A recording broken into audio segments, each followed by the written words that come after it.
About day 3 or 4 was when me and Dr. Y got into a very loud verbal conflict because he's a dumbass and I was correct. I had to have a verbal altercation with my doctor in the hallway. 2 days ago, I had a confrontation with this guy. And I sat there for a little bit and I was like, okay, I'm gonna give him a minute. I'm gonna give him a chance to shut the f up. And so I went off. And then I started, and that when I said that, I got even louder. So I went from like just kind of being loud to screaming. And I haven't screamed at somebody in genuinely like years. You and the horse you rode in on, you absolute monster. And I ended it by just with like the most emphasis that I could, like the loudest I could. I screamed, "Shut the f up! We're all sick of your shit." Drama when it involves me, Drama when it doesn't involve me, T. Yeah, I feel you. Right now, I am the drama. I'm part of the drama. Oh my god. I've been living on hospital food for 10 days. Oof. So, I'm just, give me a minute with this apple. Oh. Oh my god. Oh, I had to like process like crackers and cookies for snacks and like Rice Krispie treats and Uncrustables. They never had fresh fruit. There was never fresh fruit with the meals. It was hospital food. It was, for a hospital, it wasn't that bad. No! Okay, listen. I'm weird. And actually, I talked to, okay, fun fact. By the end, I had a little posse of people. And we were all in the seclusion room, which I'm jumping ahead a lot. We were in the seclusion room, which has a bunch of bean bags. And when I'm in that ward, they have to basically like, I basically get this like big recliner on wheels that I get to like roll around, take it to all the rooms with me. I thought that I had lost enough weight to be able to like sit in the chairs that they have in the cafeteria and stuff. I guess not. I thought it was 500, but I guess it might have been 400 or 450. I'm not sure. I didn't get to fact check. So, which works out for me because I got to use this really comfortable recliner and I would roll it into the seclusion room and all my friends would sit on the beanbag. I have so many stories to tell you guys because 2 of my friends, I'm going to call them H and L on here. One of them proactively was like, oh, I know you mentioned you do YouTube, so like I would love for you to like talk about my story and stuff or whatever if you want to, like you totally have my permission. And I was like, oh wow, okay, cool. So after she said that, I asked Elle, and Elle said that she was really actually happy I asked because she wants people to know her story and stuff. But I'm not going to talk about other people's stories, probably super in depth on a live, but like definitely my book and stuff. Oh yeah, actually, one day y'all might meet H, because she and I clicked like this instantly. We actually, so if you know my stalker story, she's survived a sociopathic narcissist as well. And so her stories, wow. And she escaped back to this area from basically being kidnapped for a year, and came straight to the hospital. So yeah, I have so many stories to tell you guys. And I don't even know if I'll get into all of them here in the live, but oh, I don't like to cut my bracelet off until like the next day or a couple days later. And we were all talking about it in the seclusion room because I brought that up. And they were like, yeah, I don't like to, because I think I've only been a total of 3 times in my life. The first time I cut it off, I think immediately, because that was the really traumatic incident. And then, but the last time I went to this hospital, I kept it on for a couple days because I don't know, it was like comforting in a weird way, and that's what we all talked about. And she said the same thing, because Elle has like some really extreme symptoms. Like I won't even get into this on this live because it's gonna be so triggering. But and yeah, the amount of characters that I met these past 10 days, fucking crazy. So, did I get to pick to leave when I leave? More or less, yes. About day 3 or 4 was when me and Dr. Y got into a very loud verbal conflict because he's a dumbass and I was correct and he apologized 2 or 3 times. Yes.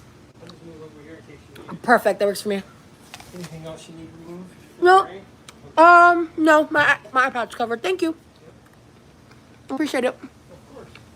I'm hurt. So basically, so I've talked about being on 10x, and that was like that and the Ativan that I had just recently gotten prescribed before I went to the hospital were like I think I had a script that I think I stopped it before I went to the hospital. And so basically my Ativan got upped. Dr. Y brought it all the way up to 2 milligrams, which was too much. Dr. Y was an asshole. We'll get to Dr. Y in a minute. But I got to see Dr. E again. If you've been following me and like my journey and stuff with all that, Dr. E was the guy who diagnosed me with MDD, like the correct diagnosis. Yeah, so overall the hospital stay was good. It was a roller coaster. But definitely not, I would say like not bad, but definitely a roller coaster. Which, when you're in a psych ward, it tends to come with the territory. So, brief trigger warning. Gabapentin made me straight up suicidal, like, within 2 days. It was one of the worst reactions I've had to a medication. Prozac was pretty bad, but that one was unbearable. And so, when I messaged my psych, I told him what was going on. I told him, like, how hopeless I felt. I told him, like, we've been doing this shit for 3.5 months by that point. I'm about 4 months now, getting close to. Blah, blah, blah. He literally messaged me back and was like, honestly, you've had so many reactions to basically every med class. I don't know what else to do for you. I recommend you go back to the hospital. And I was like, fuck. Because I had no intention on going back. I thought I would be able to get figured out outpatient. It just didn't work out that way. Yeah, I had a really traumatic experience at a mental hospital. The one that I went to twice is incredible. Honest to God, especially because of the doctor, Dr. E. Amazing. There's everybody from like all walks of life that end up in psych wards. There were a lot of Baker Acts, which in Florida is like the involuntary. I was obviously voluntary. So, but this hospital, like all the staff is like trauma-informed trained. There were some spicy staff that needed to get some attitude checks. Is the psych ward similar to prison or do you get more freedom? So when I was at Anchor in College Park, Georgia, that was a prison. That was straight up prison. That was super traumatic and really a horrific experience. My dad actually was previously an EMT, so yeah, he probably would make a great lifeguard. Paramedic. Is there a difference? Yes, there's Okay. 3 levels. Oh, excuse me. Is the paramedic above an EMT? Yes, EMT starts, Intermediate. paramedic. Oh, so sorry. He has top level paramedic. Okay. He was also a hobo clown. Fun fact. Corpsman in the Navy. And a corpsman in the Navy. And he does tech stuff that he's explained to me a million times. I don't fucking get it. After I made the video, I went to the ER. This is a different kind of video. I don't even know if I'll be editing it or not, because it's the morning of August 11th. And I'm gonna cut to the chase. The short of it is, yesterday it was determined that it's in my best interest that I go back to the hospital. So I'm gonna be gone. I don't know for how long. I have a gut feeling that it might be longer than the last time. And they kept me for like 28 hours. That was so annoying. But I knew I wanted to go to one hospital and I wanted to bed in that hospital. So the part that got really annoying is they kept telling me like, oh, you're gonna go like 10-20 minutes, and then 3 hours would pass, and that when you like aren't allowed to have your phone, they wouldn't even let me have my markers that I brought to color with. They wouldn't let me have anything. They wouldn't even give me like, this is called a squiggle pen. If you've never been to a psych ward, this is called a squiggle pen. I love these things. You have to they're finicky. You have to work with them, but basically, they're like it's like if you look closely at the tip, it's like a blunt ended pen, and it's completely like bendable soft plastic, and they do it this way, basically to prevent people from hurting themselves. And the ER didn't have these, and the psych ward lets you have washable markers, but they don't allow colored pencils. They don't allow gel pens. They allow crayons, but I hate crayons. And the ER allowed crayons, but they gave me a crayon to write with, and it just didn't work. It just didn't work for me. I was really pissy about it. And they had no diet sodas. They would give us sodas on the weekend, but it was either Starry or Crush. And that was it. Yeah, I know, though. I was the only diabetic there, and it was like so annoying because people like kept. I had an order for them to only check my blood sugar in the morning because my AC1 at its worst has been a 6.8. I don't even do insulin. I don't even check my own sugars because I have it really well managed. And I would get random nurses like being assholes about it, with like ones that weren't even my nurses. Like on Ice Cream Friday, they were like, there was this random nurse and she was talking to the lady running the ice cream. And, excuse me, and I heard them talking about me, and I was like, wait, what about me? What? Because I was like, I heard my name. What are y'all saying? And then the nurse was like, oh, we were just saying you're the diabetic. So, and I was like, oh, well, I'm on metformin. I managed. And she was like, diabetics can't have ice cream. And I look at her, and I'm like, yes, the fuck I can. What? And she's like, she goes, no, you can't. And I was like, yes, I can. Because I did, they gave. If I want it. Right, and it's like they gave everybody 2 giant scoops of ice cream, and I ate not even one whole scoop of it with none of the toppings. Yep. So it's just like, it's literally about moderation. Did I get sick? No. Am I fine? Yes. And every time I checked my blood sugar, they were so surprised at how low it was because I'm a diabetic. I'm like, yeah, it's because I'm on metformin. Anyway. So yeah, I had to wait. It was mind-numbingly boring, and that was before my meds got more managed. And then they transferred me to the hospital basically like in the evening time on Saturday. And then I was in the hospital for a total of 9 days, including today. But I was in the ER for the first like full day, if that makes sense. When I was first transferred over, they put me in the geriatric ward, which I think I explained this in the video. I'm not sure if I did. But in the psych wards, like the only way you can get a hospital bed generally is if you are in the geriatric ward. Otherwise, psych wards, they generally have cots. And actually, while I was there, what ended up happening, just like to kind of jump ahead a bit, I was there for about 3 or 4 days. And the nursing director came up to me and she was like, so they're currently ripping out 2 bunk beds, or 2 of the cots out of a room, and putting in hospital beds upstairs. So to give some context, the first time I was there, the geriatric and the regular adult ward were like side by side on the 2nd floor. And so my room was like right next to the adult dining room, and there was like a whole side of an adult wing. They told me because of insurance reasons I couldn't go on that side, which was weird, but I listened. That was during my first stay, okay? I did not know this until I showed up in the hospital. But they had basically moved geriatric to the 1st floor. And so that made things a lot more problematic. And I arrived on Saturday, so none of like the director's staff, none of the higher ups were there. And so I asked about that recliner chair that I mentioned because they were really weird about me sitting on the furniture. I think it's for insurance reasons, because those chairs they make the chairs that you sit in really heavy on purpose to prevent people from throwing them at each other. And I sat on those chairs, I remember at certain points, and because they were armless, they were comfortable, like, and I felt no concern about weight restriction or whatever. But they're really, like, in medical fields, any chairs, any equipment, like, excuse me, like for x-rays, MRIs, whatever, they're really strict about the weight limits, I think, because it's like liabilities, stuff like that, you know. And so I requested about the recliner multiple times, and everyone was just kind of like, oh, I don't know, I'm weekend stuff. I don't know what the fuck I'm doing.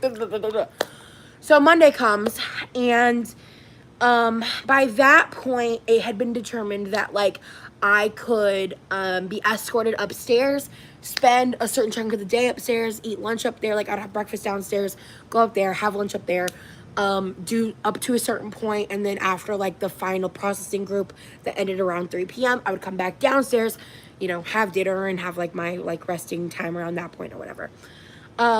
So when I finally did get to go up there, it was like the beginning of like a relaxation group, and that prior Sunday, so I think it was Monday, the day that this happened. Like I went up there and I had a whole day of karaoke. Like there was no issue. I like I ended up doing karaoke twice, which was fun.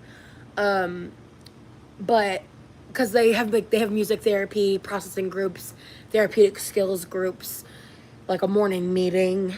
Like it's if you've ever been in like a partial hospitalization program, or you've done inpatient, you kind of know the structure I'm talking about. For they all have a similar schedule. They might have different things inside schedule. Oh, so they were doing like meditation, and they let me in. Like all the lights were off. They were already in the middle of it, so they let me in, and I was in there for not even 5 minutes when they pulled me out. And one of the nurses, who was one of the ones that had like intermittent attitude problems, was just kind of like, she just told me like very bluntly, loudly out in the hallway, where like other people were around, that like I couldn't stay up there because of the weight limits of the chairs. And I was under the impression at that point that I was now within the weight limit, because from my memory, I remember being told the weight limit was 500. And between my hospitalizations, my doctor was the one who told me this. I didn't even know this. I had lost 35 pounds, and I was under 500 pounds now. And so I was really confused, and I was like starting to get upset, and I was like, what are you talking about? Like I was up here yesterday, like, and she's like, well, you shouldn't have been, blah, blah, blah. And then she, unfortunately, I don't remember exactly what she said, but she was just really curt, really rude. And like, it caused me to just like fully like, I was just like, fuck this shit. Like I spent the entire day in bed and slept. In fact, most of the time I was in geriatric, that's what I did. I slept like anywhere between 14 to 16 hours a day, because let me be so real. I can't think of a more depressing place than a geriatric psych ward. And I don't mean that to be mean. It's not meant to be mean at all. But bro, oh my God. So my first day in the geriatric ward, because there's kind of like two sections of this trip for me. The first day of in the geriatric ward, I met this guy. I'll call him C. I don't want to use anyone's real first names. I don't think it's respectful. He was probably like in his 70s. He Baker acted himself because he was being evicted and he didn't know what else to do. And he's not an ex-veteran, but he was a contractor in Kuwaiti during like the war in the 90s, I think he said. I don't remember the specific one. And he was telling me stories about how he was, you know, going around and getting all the bombs out of the sand and everything. And he had been an engineer for years and years. And then he had his own like home assessing business? So I forget the term he used. It's like, you know, when you're like assessing the cost of homes or whatever, you know. And his business eventually tanked during COVID and everything, and he like lost everything. And thankfully, you know, a day or like the next like 2 or 3 days in of me being there, when he was being discharged, like when he was basically being forced to leave, last second something came in clutch and he had somewhere to go. Thank God. I was so worried about him because he had a lot of health problems. Like he was just old, you know. He was just had degenerating health going on, and he was just one of those people that like worked his whole life, you know, did the things you're supposed to do type person, and just fell into a series of, you know, bad decisions and like business wise or whatever. And it's just one of those like situations that I really like kind of stuck with me. And, you know, there was like a lot of that. And